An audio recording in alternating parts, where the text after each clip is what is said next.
Hello everyone, Sean here from Cloud9 Spain. Do you know, with me today, I've got a full panel. I feel like a chat show host. So we've got the famous couple from Cloud9, Gary and Amy Akehurst. And then we've got Darren on the end there to make up the numbers. No, so sorry to... Is it Darren on the end there? Darren on the... Well, we all know Darren, don't we? But maybe you don't know these two. We're going to be talking today about tourism. You may have heard that there's been a little bit of an uprising in Spain against mass tourism. There's been a few things happening on the islands, a few little protests. We haven't seen anything here in Marbella, or the Costa del Sol in general, actually, but there have been a few little things going on in other places, Barcelona in particular. And I think it's a problem in all cities around the world, actually, where they're trying to control the influx of people buying for investment and buying for holiday rentals. It's an understandable problem. It's not just restricted to Spain. It's a worldwide thing.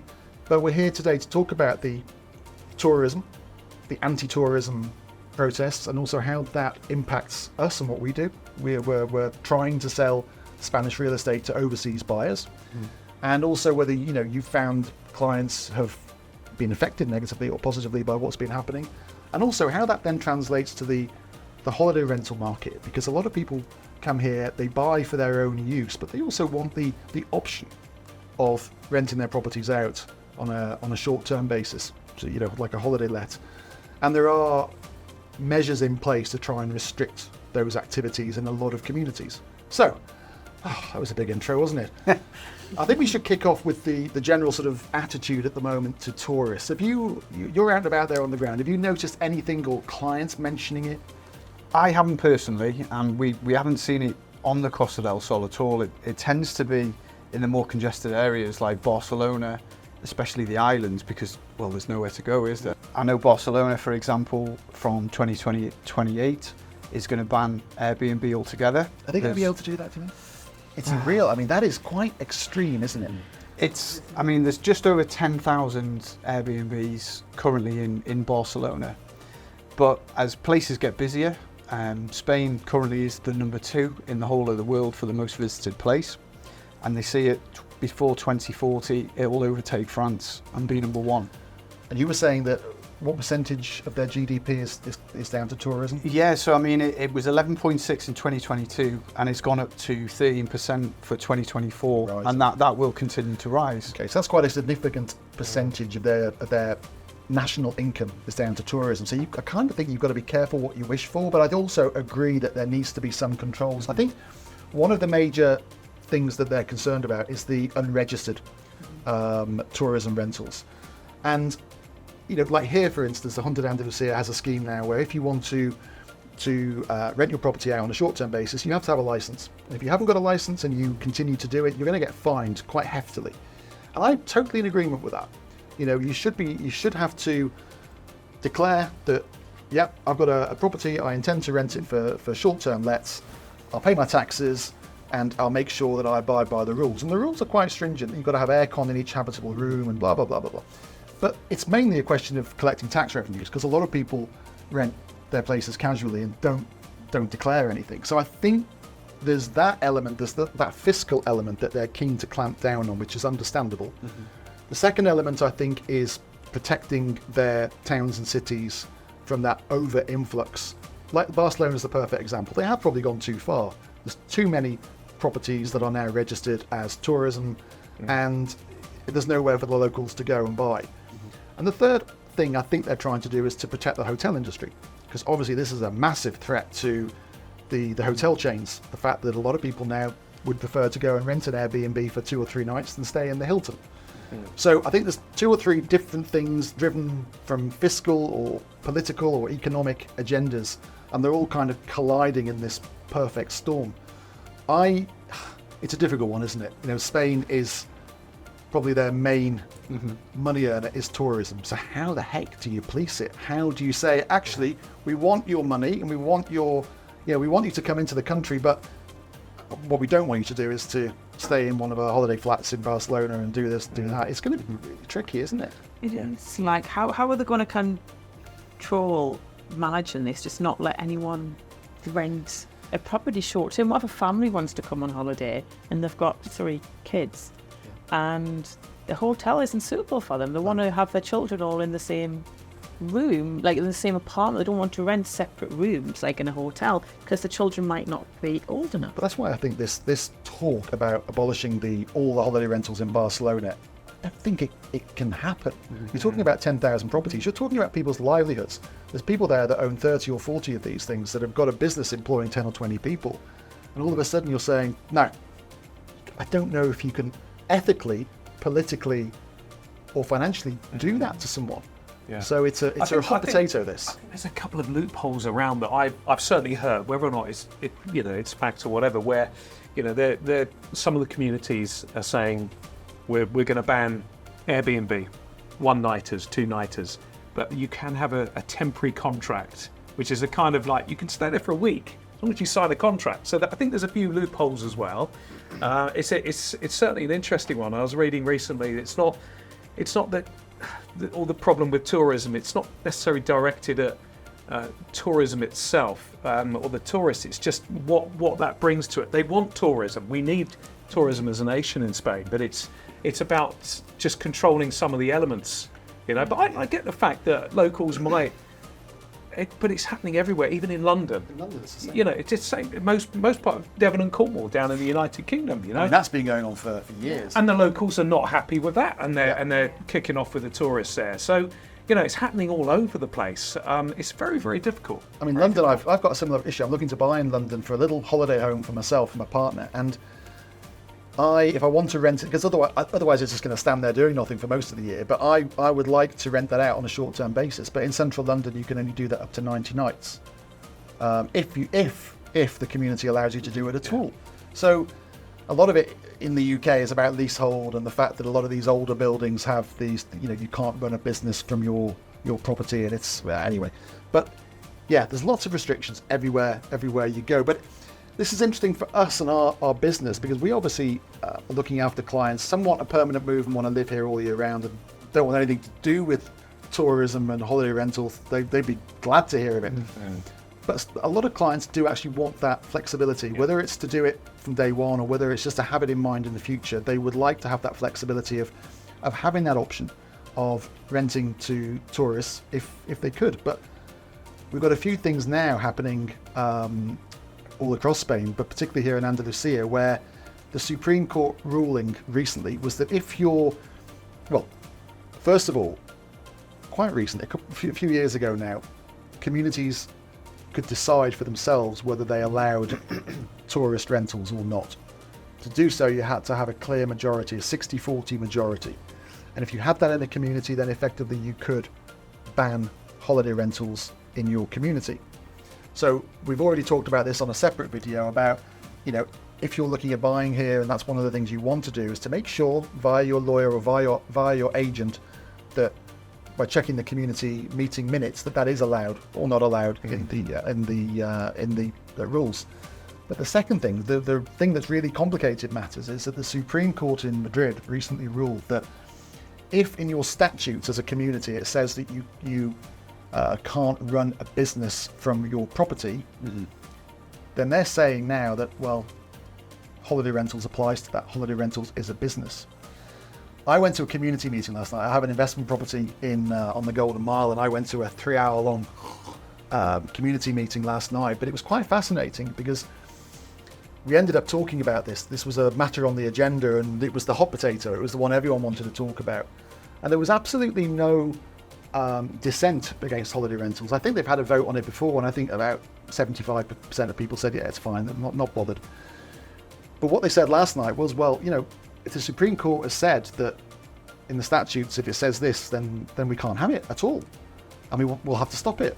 And I was like, no, because I've spoken to various lawyers in Marbella who've said the Supreme Court ruling has been misinterpreted and misadvised to the community presidents.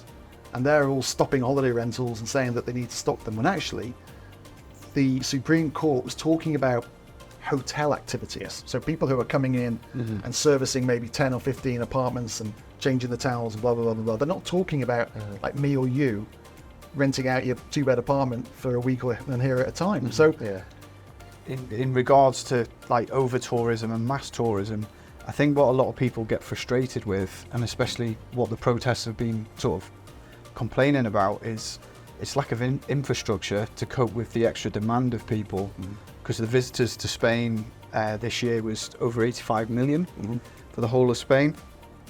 Going back to, you know, having separate urbanizations that can service holiday rentals, I think there's a few people that ruin it for everybody because of the way that they act.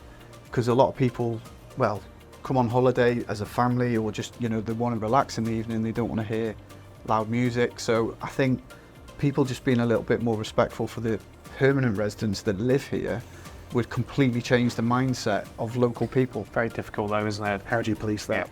It's hard because there's some urbanisations that, like, you look at the Golden Mile, Frontline Beach, and pretty much all of those apartments are rented out to holidaymakers, short term, full time. There is some permanent residents there, but a lot of them are more holiday homes. And most people there would probably vote for short term rentals, but then there's communities set away from the main tourist hotspots where it's more residential, and they maybe get more frustrated if a tourist comes in and they're being noisy and disturbing. Because you guys live in a community that allows holiday rentals. Yeah, how is that? Do you notice a difference when the tourists arrive? Yes. In a good way or a bad way? We are pleased we're not on the main block, put it that way. The main block can get very busy, very loud. That's where the main pool is, isn't it? Yeah, and it can be a bit like a holiday camp. And it can, we've noticed just this week, it's very loud when we're at home with screaming babies, loud music. Is that in a short period of time of the year though? Is yeah, it it's only a short period of time of the year. But you tend to find that people who live here full time will stay away from the communities that are designed for that. We wouldn't choose to live in the main block of our urbanisation because we know there's a lot of holiday rentals, but our block is more peaceful, and we might just carry on with one, which is so fine. when you have clients coming over, you can always advise them as well, can't you, to say that this is peak season, it's going to be a little bit noisy, but if you're okay with that, look, I think if we all had our own way, we probably wouldn't want to be here in July and August anyway. No. I certainly wouldn't. The older I get, I just think, oh my God, too hot, too many people, get me out of here, beat me up, Scotty. And that's one of the reasons I wanted to get a little place in London just to escape to. But the thing is, it's making it hard to buy somewhere and be confident that you're going to be able to rent the place out, because it is nice to have an income stream. I think, what I've seen in other developments is that they're restricting the type of tourists. So they're saying the minimum length of stay is 7 nights. Yes. Which should put a stop to any things like hens and stags and lads weekends and stuff like that, which can cause a bit of a problem. So you would think that by introducing a 7-day minimum stay would encourage more respectful. It would. And this is happening with a lot of the developments down in Portobellonis on the front there, Golden Mile, because we did have a sale, didn't we, recently? That's right. But it was, is it going to happen? Because that was part of the deal. If they couldn't He wanted the option, didn't he? Yeah, and he said if it wasn't granted, I'm not going to continue. It was written in the reservation contract as well. But luckily there was an agreement made that it can be short term, but it's a minimum of a week. Yeah. So that gets away the Airbnb type thing. Yeah. So there was a few. The other thing that they've mentioned on a lot of communities, and I know various communities do this, is if they allow it, they charge the apartment owners, I think it's 20%, 30% more community fees because of the extra footfall and pressure on the amenities. Again, I think that's fair. I think that's the right thing to do. I think that's fair because it gets people thinking, okay, do I want to do this? Am I prepared to pay the little extra? But it gets them maybe behaving more responsibly as an owner and making sure that their tenants do behave. Like, you don't mind it when you get people staying a week, you tend to find they are more respectful. It is normally only if there's like stags and hens that can maybe not take other people's feelings into consideration. They think they're just going holiday and just partying up the music and all night. But it doesn't happen as much in the more residential areas, and maybe have like you say, only having a week stay, you wouldn't get the stags and hens there. For instance, where we are now in Montemayor, I'm on the committee here, and we occasionally mention this because we know we can put it to the vote, but we don't bother because it's not an issue here. Okay, I think 2 villas may be rented out for tourism purposes, but not heavily, and we haven't really had any complaints. So it's not an issue that's been brought before us. I think if it ever was, then we'd have to have that conversation. But this meeting I went to last night on the Golden Mile was quite fascinating because there's no solution. You know, basically, they're worried. The committee are worried. They said, look, we've been told by our lawyers that the Supreme Court have said we're not allowed to have this place operating any holiday rentals. And I stood up and said, I think you're wrong. I think, you know, because the lawyers that I'm speaking to have said that's not the interpretation you should be taking from the Supreme Court ruling. So how was it received, by the way, when you made the comment? Were people taking it on board and going, okay, well, let's look into this? Yes, totally. So what we've agreed to do is to actually have a little subcommittee, which of course I'm now on, which will get 3 or 4 lawyers in a room and basically say, right, can you please tell us what's going on? I think it's important that a lot of the communities aren't, they need to understand and learn what's right as well. Yeah. You know, it's really, really important, isn't it? Otherwise... They're not worried about holiday rentals there because it's always been quite popular. And I said to them, I said, look, there's an issue coming down the line here. And I said, you've got to trust my experience with this. There's a possibility that if you were to ban holiday rentals on this urbanisation with 6 swimming pools, tennis courts, paddle courts, on-site restaurant, gym, security, people are going to lose their jobs because those facilities won't be needed. And secondly, property values may suffer because we have a lot of clients who want to buy in that urbanisation, but again, they would like the option, if possible, of knowing that they can rent out short term. And if they can't, they'll go and buy somewhere else. Exactly. I said that last night, and I would say 50% of the people went, yeah, we totally agree. 50% went, you're talking rubbish.